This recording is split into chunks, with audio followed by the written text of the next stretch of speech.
It's odd to be in a moment that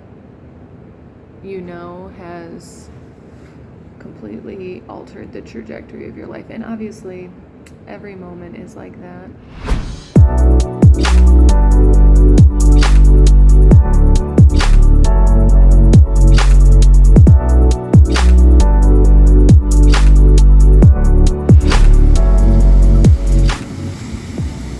Made it to the beach, to the Atlantic Ocean. We are in Delaware, Massachusetts. We were in Delaware 10 minutes north, and now we're in Massachusetts and hanging out here at this hotel all week, doing a little combo between the camper and the hotel, working, playing, resting, sunning. Life's good. Life's good.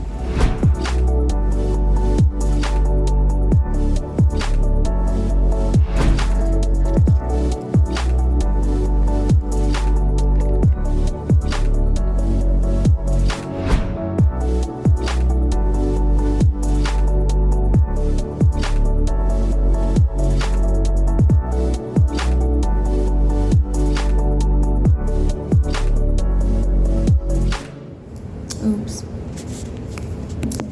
So, we're here in the El Paso airport.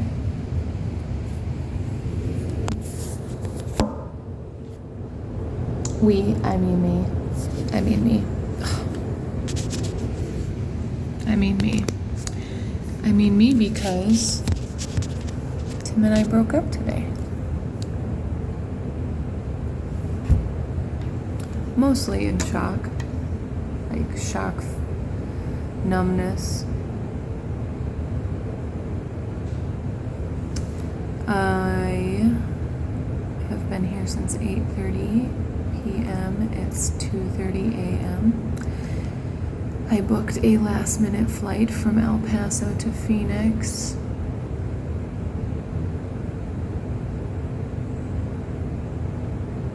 And I'll go to Phoenix, and I will go to Prescott and get my Jeep and my other belongings.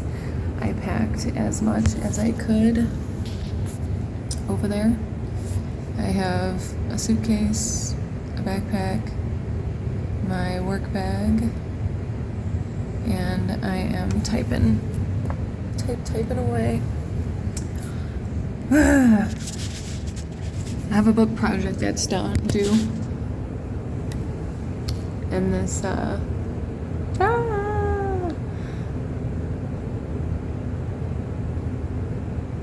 think this is for me.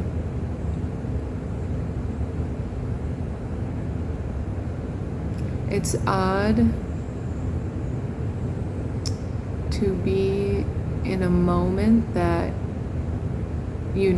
has completely altered the trajectory of your life. And obviously, every moment is like that.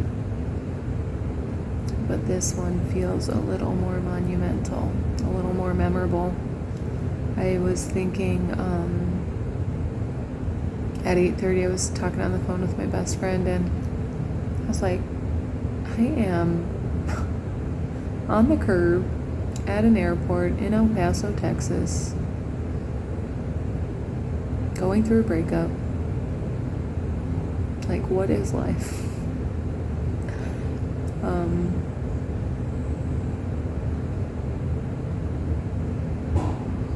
And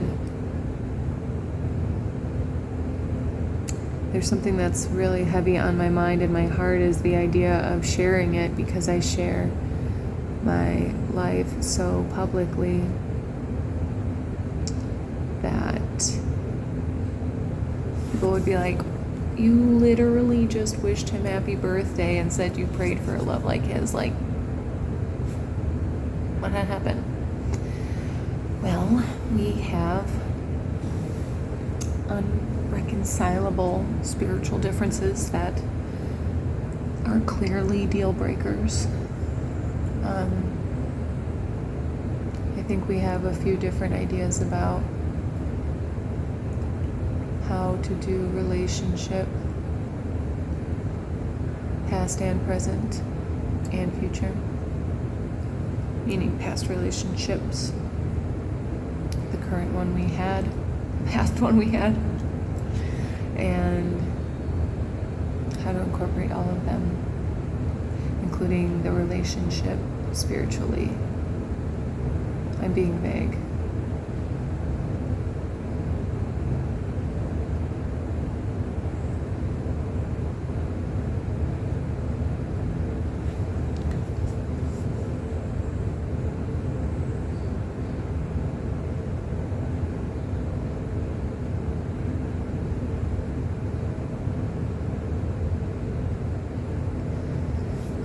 There's a flip side to this, which is that I'm all right. It's freezing in the airport, so I'm mostly uncomfortably cold. But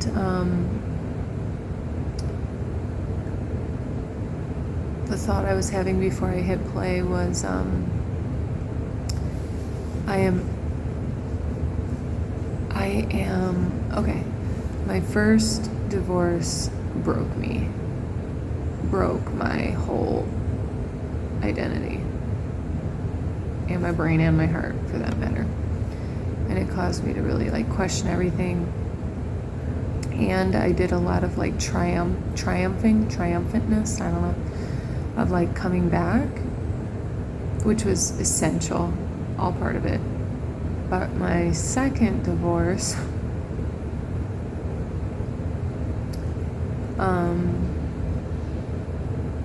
which we didn't get the marriage license. We were going to do that when we got back to Prescott. So we have a ceremonial marriage. A marriage in the eyes of God is how we related to it. But my second divorce reminds me that I am an energetic being having a human experience, and that it's gonna be all right. It's actually what I wrote about in Alchemizing Judgment. Too bad, though, I called him my husband in Alchemizing Judgment. So now I'll have to rewrite that book. Second edition coming soon.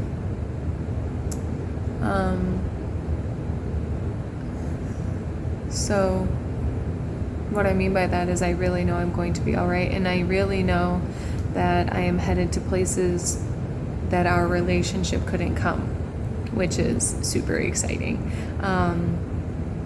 And I was saying to my best friend as well, I'm like, I am in no rush to get into a relationship. However,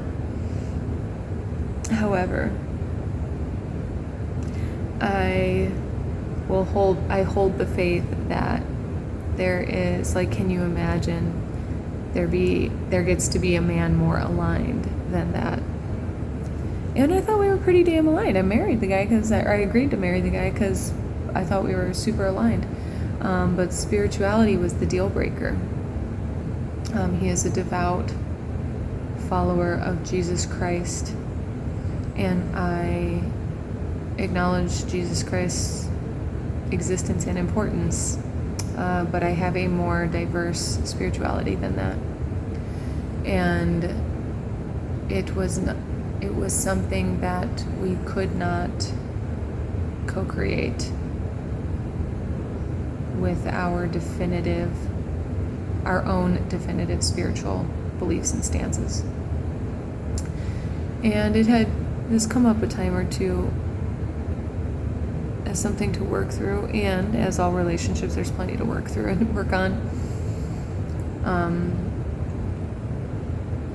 And this one caused a great divide that clearly we both weren't willing to fully acknowledge, that maybe we just overstepped it or overlooked it on purpose. But today just got to a point where, it was it was like one way or not, and we went with not. And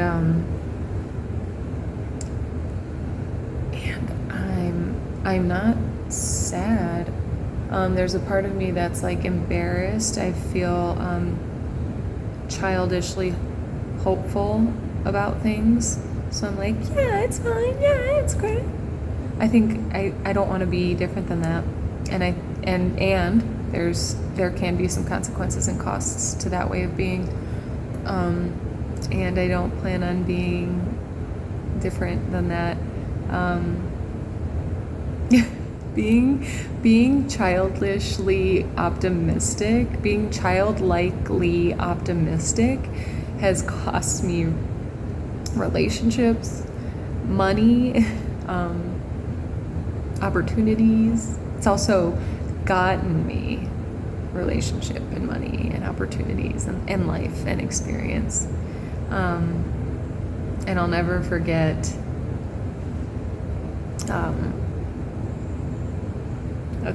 a life coach saying, you signed up for a full life, therefore you signed up for the full range of emotions. And dang, have I felt them. Not so much in this moment. Like I said, I could still be in shock.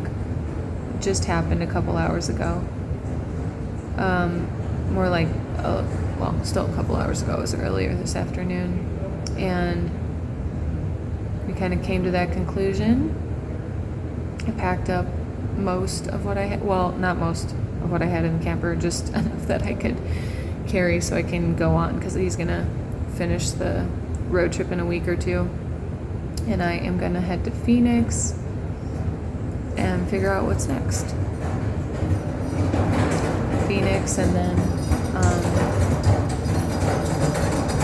Joshua Tree with Jen, and the retreat, and launching the book, and sharing the journal, and the whole thing, like Talking to the Trees comes out Thanksgiving Day, and that book is about my first breakdown, and I am no longer fully human in the way that this means so much. I love that guy. I have love for him. It's great in many ways.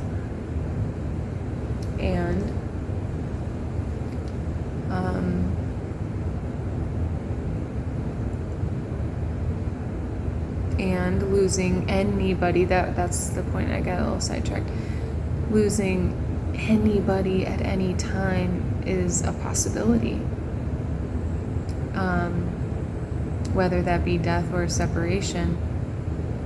And I think it also is completely aligned with my minimalist lifestyle. I packed literally all I could carry, and then some. I made sure to pack my box of crystals. Please, I hope it gets to go on the plane. I hope they don't make me throw my crystals away. Like, that would be madness. But I would cry over that one. I'd shed a tear. That none of it matters anyways. Like, if I have to throw my crystals away, then bless them. I'll go put them out in the smoking garden instead. That would be sweet. Anyways.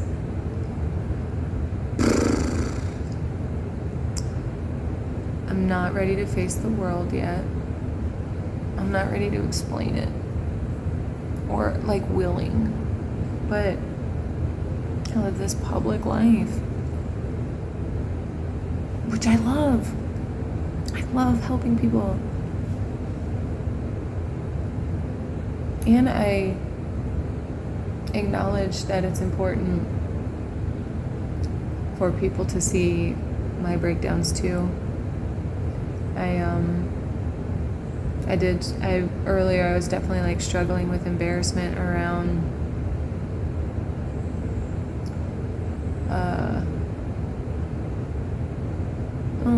they probably, people will think I put up a front about things being good. They were good. They were great in many ways. And we do not agree spiritually. And that's specifically for Tim, that is a non-negotiable foundational piece.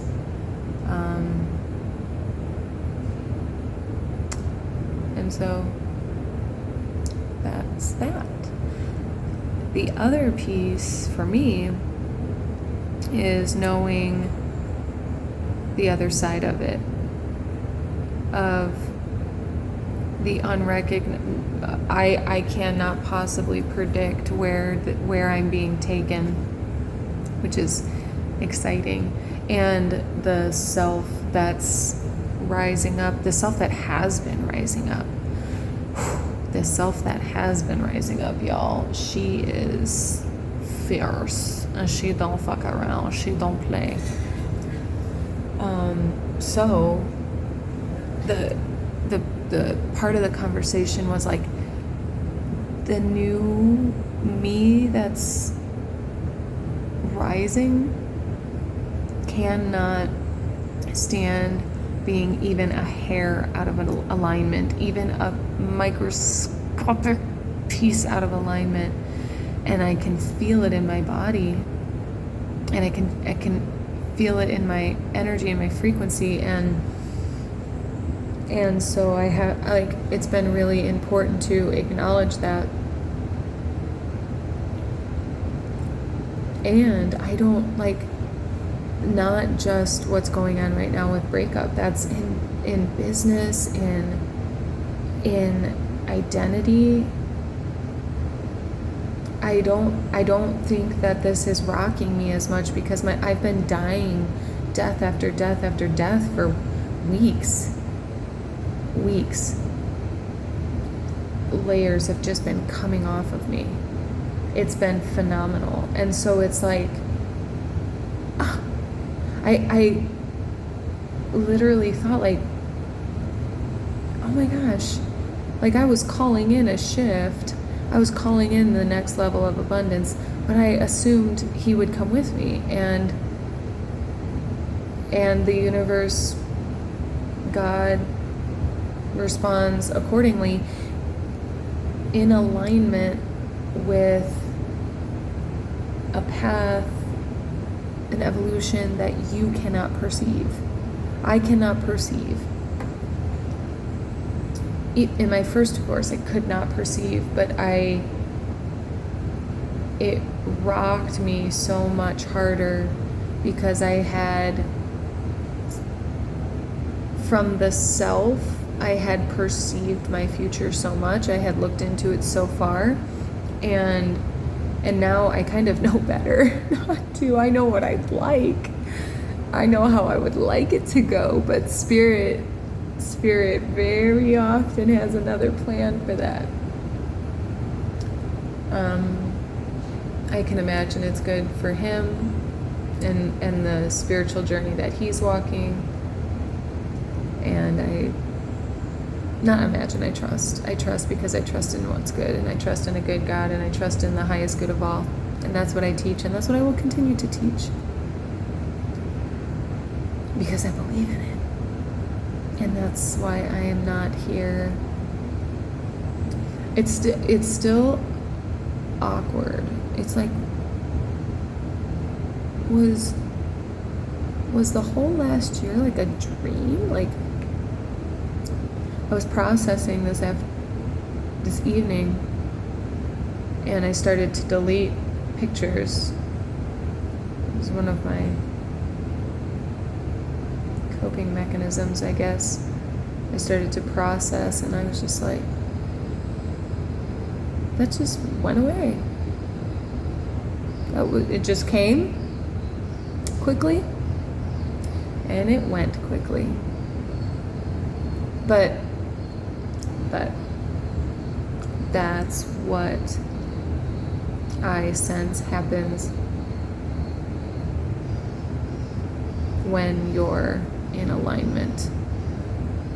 So I don't doubt it. I don't regret it. I think we did our best. I think we especially did our best to love each other. And I think we were doing our best to love each other in a way that we ignored spiritual differences that mattered and made a difference.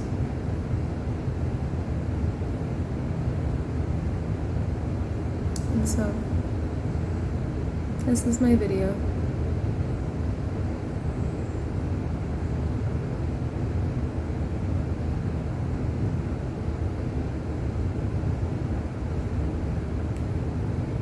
Ugh, mess my eyes up.